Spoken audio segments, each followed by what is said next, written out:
कालच्या आमच्या करूल घाट पाहणी दौऱ्यानंतर अपेक्षेप्रमाणे उभाटाचे पावसाळी बेडूक डराव करायलाच लागले। हे अतुलराव राणे नावाचे महाशय यांना भागीदारी आणि सौदेबाजीची भाषा चांगलीच कळते। 2019ला स्वतःच्या हक्काची विधानसभेची तिकीट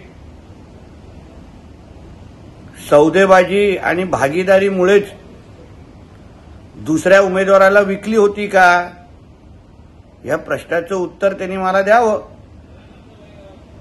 2.5 वर्ष महाविकास आघाडीची सत्ता असताना,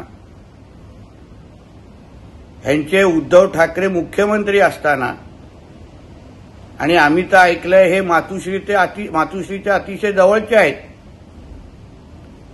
तरीही करूळ घाटासाठी काही करू शकले नाही। उभाटाच्या स्वतःच्या खासदार असताना पण केंद्र सरकारकडून एक दमडी पण आणू शकले नाही। आणि आता जेव्हा आमच्या केंद्र सरकारने 250 कोटी या करूळ घाटसाठी दिलेले आहेत, खर्च होत आहेत, मग त्यावर बोलण्याचा अधिकार या महाशयांना आहे का? तुम्हाला अगर विकास करायला जमत नसेल, निधी आणायचे जमत नसेल,